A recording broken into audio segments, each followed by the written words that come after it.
بسم اللہ الرحمن الرحیم۔ بہت شکریہ برادر محترم ڈاکٹر ندیم عباس بلوچ صاحب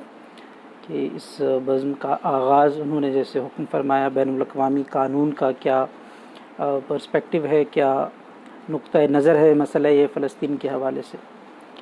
سب سے پہلے تو انہوں نے درست نشاندہی کی کہ اس کا اہم ترین پہلو اگر ہم معاصر حوالے سے اپنے کنٹمپریری حوالے سے دیکھیں تو وہ یقیناً اس کا قانونی پہلو ہے، اور جب ہم قانونی حوالے سے بات کرتے ہیں تو ہمارا مطمع نظر یقیناً بین الاقوامی قانون ہوتا ہے جو ریاستوں کے مابین تعلقات، حقوق و فرائض کی بجاوری کے حوالے سے ہماری رہنمائی کرتا ہے۔ مسئلہ یہ فلسطین جسے ہم پیلسٹائن کانفلکٹ کہتے ہیں، اگر ہم اس کے مختصر میں تاریخی حوالے سے ذکر کروں تو اس کی ابتدا 1917 میں اس وقت ہوئی جب 400 سالہ جو سوورن اقتدار تھا سلطنت عثمانیہ کا، آٹومن امپائر کا، وہ فلسطین کے اوپر نہ صرف فلسطین پہ بلکہ پورے جہاں جہاں آٹومن امپائر کے گورنریٹس تھے، حکومتیں تھیں، وہ ختم ہوئیں۔ اب 1917 کا جو سال ہے یہ اس حوالے سے اہم سال ہے کہ آٹومن امپائر ایک بڑا مسلمان سلطنت تھی، جب یہ ختم ہوئی تو لیگ آف نیشنز میں یہ مسئلہ گیا کہ جو علاقے برٹش مینڈیٹ یا جرمن مینڈیٹ کہلائے، ان کی تقسیم کار کیسے ہوگی۔ اس کا تصور یہ تھا اس وقت کے بین الاقوامی قانون کے مطابق کہ وہاں پہ جو موجود اقوام ہیں ان کے اندر کچھ ریاستوں کی یہ ذمہ داری لگائی جائے کہ وہ بطور امانت اس کی تقسیم کریں گی۔ پہلی مرتبہ جو فلسطین کی حوالے سے لیگ آف نیشنز نے 1922 کے اندر جو قانونی دستاویز سامنے آئی وہ بہت اہمیت کی حامل ہے، کیونکہ یہ وہ دستاویز ہے 1922 کی لیگ آف نیشن خود ایک ملٹی لیٹرل ٹریٹی کے نتیجے میں ایک باڈی معرض وجود میں آئی جس کو بعد میں اقوام متحدہ نے سیکنڈ ورلڈ وار کے بعد ریپلیس کیا۔ تو 1922 کے اندر جب اس نے مختلف علاقوں کا تعارف کروایا کہ ان کی جو تقسیم کار ہوگی اس میں کون سی حکومتیں وجود میں آئیں گی، کتنا کس کے پاس اٹونومس ریجن ہوگا، کتنی ٹیریٹوریل لیمٹس ہوں گی، جغرافیائی حدود ہوں گی، تو اس میں اس نے ایک دلچسپ بات کا ذکر ایسے کیا کہ جو فلسطین ہے وہ یہودیوں کے لیے بھی ان کے نیشنل ہوم یعنی ان کے رہنے کی جگہ کے طور پر ہوگا۔ فلسطین ایک بہت بڑا رقبہ تھا جس میں سب سے پہلے 1922 کے اندر یہ بات کی گئی لیگ آف نیشنز کی طرف سے کہ اس کے اندر یہودی بھی آ کر آباد ہوں گے۔ اس سارے مسئلے کی اگر ابتدا ہی سے دیکھیں تو 1922 میں جو لیگ آف نیشن کا وزڈم تھا، منشا تھی، وہ یہ تھی کہ یہودی بھی جا کر فلسطین کی ریاست کے اندر رہیں گے۔ یہ بڑے صریح الفاظ ہمیں 1922 کا وہ جو پہلا ڈاکومنٹ ہے اس کے اندر یہ نظر آتے ہیں۔ اس کی وجہ یہ تھی کہ جب سلطنت عثمانیہ تھی تو وہاں پر یہودیوں کی آباد کاری کی ممانعت تھی، نہ صرف یہ کہ بیت القدس میں بلکہ جتنے بھی دیگر علاقہ جو فلسطین کے اندر آتا تھا وہاں پر یہودیوں کی آباد کاری کی ایک عرصہ ممانعت رہی۔ 1922 کی جس ڈاکومنٹ کا میں نے ذکر کیا لیگ آف نیشن کا، جو بین الاقوامی چارٹر تھا، اس کے مطابق جو ڈاکومنٹ تیار ہوا اس میں یہودیوں کو وہاں پر یہودی آبادی کو رہنے کا حق دیا گیا۔ اس پورے ڈاکومنٹ کے اندر کہیں پہ یہ ذکر نہیں تھا کہ ایک الگ سے یہودیوں کے لیے ریاست قائم کی جائے گی۔ آگے جا کر اس ڈاکومنٹ میں یہ کہا گیا کہ اگر برطانوی حکومت جس کو یہ مینڈیٹ دیا جا رہا ہے وہ اگر اس کی تقسیم یعنی اس میں آباد کاری میں اور وہاں پر حکومتی معاملات کے استوار کرنے میں کامیاب نہیں ہو سکتی تو پھر یہ ہے کہ وہاں پہ ایک سے زیادہ ریاستیں بھی ہو سکتی ہیں۔ چونکہ آج ہماری گفتگو وہ قبلہ اول کے حوالے سے ہے، یروشلم جسے کہا جاتا ہے، جس کو 2 سال پہلے اسرائیل نے اپنا ایک بہت بڑا تنازع اٹھا اور انہوں نے اس کو اپنا کیپٹل ڈکلیئر کرنے کی کوشش کی اور اس کو کہا کہ ہمارا کیپٹل ہے جسے ہم قبلہ اول کہتے ہیں۔ سب سے ضروری بات اس حوالے سے یہ ہے کہ کبھی بھی جتنے بھی اس حوالے سے آپ قانون دیکھیے، اس میں جو یروشلم ہے وہ کبھی بھی اسرائیلی جو علاقہ اسرائیل کو دیا گیا، جس کی بعد میں اس نے 1948 میں آ کر آزادی کلیم کی، اس میں کبھی بھی یروشلم یعنی قبلہ اول اس کا حصہ نہیں تھا۔ اچھا، اب سلسلہ 1922 سے آگے بڑھتا ہے، اور برطانیہ کو اگر ہم آسان الفاظ میں کہیں تو یہ امانت دی گئی کہ وہ جو فلسطین کا علاقہ ہے اس کے اندر حکومتی معاملات کو استوار کرے۔ یہ ناظرین کے لیے دلچسپ بات ہوگی کہ جو موجودہ مڈل ایسٹ ہے، پورے کا پورا جو مشرق وسطیٰ ہے، اس کی ذمہ داری مختلف ممالک کو دی گئی۔ مثلاً عراق کی ذمہ داری فرینچ کو دی گئی، یعنی فرانس کی ذمہ یہ لگایا گیا کہ وہ عراق کی حدود کا تعین کرے، وہاں پر حکومتی معاملات کی دیکھ بھال کرے۔ اسی طرح لبنان، سیریا، یہ جو علاقے معرض وجود میں آئے اپنی موجودہ حیت میں، یہ بھی فرانس کو دیے گئے۔ اور جو فلسطین کا علاقہ تھا، اگر آپ 1917 کا جو نقشہ ہے، یعنی جب آٹومن امپائر سے وہ فلسطین کا علاقہ برطانیہ کے ہاتھوں میں گیا، پھر لیگ آف نیشن نے امانتاً دوبارہ برطانیہ کو دیا، اور پھر اسے 1948 کے اندر اسرائیل نامی ریاست معرض وجود میں آئی، اور پھر ایک پوری آگے متحارب ہسٹری ہے جو ہمیں نظر آتی ہے عرب ممالک کے درمیان اور اسرائیل کے درمیان۔ اس میں بدقسمتی سے جو مسلمان ممالک تھے انہوں نے ہی سب سے پہلے، اگر ہم اردن کے حوالے سے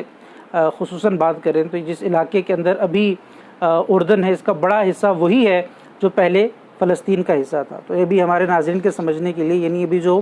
1917 کے اندر فلسطین کا نقشہ تھا، جس علاقے کو فلسطین کہا جاتا تھا، اس کے اندر موجودہ تین حکومتیں آتی ہیں۔ یعنی ایک تو وہ حکومت جو فلسطین کے نام سے قائم ہے، ایک وہ ریاست جسے ہم اسرائیل کی غاصب اور ناجائز ریاست کہتے ہیں، اور تیسری خود اردن کی ریاست جس کے خاندان کو برطانیہ نے حجاز سے لا کر یہاں پر آباد کیا، اور جہاں پہ موجودہ اردن کی ریاست قائم ہے۔ جب ہم بات کرتے ہیں بین الاقوامی قانون کے حوالے سے تو یہ بہت ایک ہمہ جہت مسئلہ ہے، مسئلہ فلسطین۔ اس میں بین الاقوامی انسانی حقوق کی بات آتی ہے، بین الاقوامی جو جنگی حقوق ہے یا حقوق انسانی جنہیں کہا جاتا ہے، اس کی بات آتی ہے۔ میں اپنی بات کو اختصار کے ساتھ جس پیرائے میں پہنچانا چاہوں گا وہ قانون ہے جو کسی بھی جارح ریاست کو، کسی بھی قابض ریاست کو یہ حق نہیں دیتا کہ وہ وہاں پر اپنے شہریوں کی آباد کاری کرے، اور وہاں کے جو رہنے والے مقامی باشندے ہیں ان کو ہجرت پر مجبور کرے۔ یعنی جو اس کی ڈیموگرافی ہے اس کو بدلنے کا حق قابض ریاست کو نہیں ہے۔ اس کا اطلاق پہلی دفعہ 1928 کے اندر ایک بین الاقوامی معاہدے کی صورت میں آیا۔ اس سے پہلے عرف یہ تھا کہ ریاستیں جہاں پر بھی قبضہ کرتی تھی اس کا اگر وہ اپنے ساتھ الحاق کر لیتی تھی تو پھر یہ تصور ہوتا تھا کہ یہ علاقہ اسی ریاست کی ملکیت ہے۔ جیسے جب صغیر پاک و ہند میں ایسٹ انڈیا کمپنی نے یہاں پر قبضہ کیا، کلونیلزم اپنی کالونی بنایا، تو اس وقت کے جو مروجہ قوانین تھے ان کے اندر انہوں نے اس کو اپنے ساتھ یعنی ملکہ برطانیہ کی حکومت کے ساتھ انیکس کر لیا بر صغیر پاک و ہند کو۔ لیکن پچھلی صدی کے اندر جب مسئلہ فلسطین کی ہم بات کرتے ہیں تو یہ قانون نلیفائی ہو چکا تھا، اور قانون یہ تھا کہ کسی بھی مقبوضہ علاقے کے اندر قابض ریاست کو، یہ اصطلاحات متعارف کرائی گئی بین الاقوامی قانون میں، آکوپائنگ پاور یعنی قابض ریاست، یا جو جارح ہے جو اگر کسی جنگ کی صورت میں فاتح بن جاتا ہے اور وہ جو علاقہ جو آکوپائڈ ہے، جو مقبوضہ علاقہ ہے، اس کے کچھ حقوق ہیں، جس میں ہیگ کنونشن 1906 کا، اس کے بعد Geneva convention, fourth Geneva convention 1949 کا، وہ صریح طور پر یہ ممانعت کرتا ہے کسی بھی ریاست کو جو قابض ریاست ہے وہ مقبوضہ علاقے کی ڈیموگرافی۔ فلسطین کے حوالے سے یہ جغرافیائی حد بندی کا مسئلہ اس لیے اہم ہے کہ اگر ابھی آپ فلسطین کے نقشے پہ نظر دوڑائیں تو اسرائیل اس قدر پھیل چکا ہے اور فلسطین اس قدر سکڑ چکا ہے کہ یہ 1917 کے مقابلے میں، بلکہ 1947 میں جو UN کا پارٹیشن پلان تھا اس کے مطابق صرف 20% فلسطین رہ گیا ہے، اور اس پورے علاقے میں 80% اسرائیل موجود ہے۔ یعنی اگر فلسطین کی ریاست قائم ہوتی ہے تو 100 سال پہلے جو فلسطین تھا اس کے مقابلے میں 5 گنا کم رقبے پر محیط ایک ملک معرض وجود میں آئے گا، جس میں غزہ کی ایک پٹی ہے جہاں پر حماس کی حکومت ہے، اور ویسٹ بینک کا کچھ علاقہ ہے جہاں پہ دوسری پیلسٹینین اتھارٹی، جہاں پہلے PLO اور ابھی موجودہ الفتح کی حکومت ہے۔ تو بین الاقوامی حوالے سے ایک ہمہ جہت مسئلہ اس لیے ہے، جس طرح میں نے نشاندہی کی کہ جسے ہم انٹرنیشنل ہیومینیٹیرین لاء کہتے ہیں، یعنی جنگ کے دوران جو آداب ہے ان کے متعلق جو قانون ہے وہ یہ صراحت کرتا ہے کہ جارے ریاست کو، قابض ریاست کو یہ بالکل اختیار نہیں ہے کہ وہ وہاں کے لوگوں کی فورسبل ڈپورٹیشن کرے، وہ انہیں اپنے علاقوں سے نکل جانے پر اپنے مجبور کرے، اور اپنی آبادی کو جس طرح اسرائیل کر رہا ہے، جنہیں ہم سیٹلمنٹس کہتے ہیں یا اسرائیلی سیٹلرز کہتے ہیں، ان کو آباد کرے۔ اچھا، اس سلسلے میں قوانین اور دستاویز اور کام تو بہت سا ذکر کیا جا سکتا ہے، لیکن میں ایک فیصلے کی طرف اپنے ناظرین کی توجہ، جس کا پڑھنا جو لوگ اسرائیل اور فلسطین کے تنازع میں دلچسپی رکھتے ہیں، انٹرنیشنل کورٹ آف جسٹس، بین الاقوامی جو عدالت انصاف ہے، جو خود UN چارٹر کے ساتھ ملحقہ 1945 کا ایک چارٹر ہے، جس میں بطور اقوام متحدہ کے ایک عضو کے ایک آرگن کے طور پر کام کر رہی ہے۔ 2003 میں یونائٹڈ نیشنز کی جو جنرل اسمبلی ہے جو اقوام متحدہ کی، اس نے یہ ریفر میٹر کیا بنیادی طور پر جو دیوار کی تعمیر تھی اس حوالے سے، اور بھی بہت سے مباحث اس عدالت کے سامنے رکھے گئے کہ بین الاقوامی قانون کیا ہے، اس کے حوالے سے فیصلہ کیا جائے۔ 2003 میں، اور یہ ہو سکتا ہے بہت سے لوگوں کے لیے یہ نئی بات ہو، یا ہم یہ کہتے ہیں کہ بین الاقوامی اداروں کا کیا موقف ہے، 2003 میں انٹرنیشنل کورٹ آف جسٹس جو ہیگ کے اندر موجود ہے اور جو سب سے بڑا بین الاقوامی قانون کا فورم ہے، اس نے جو اپنا ایڈوائزری اوپینین دیا،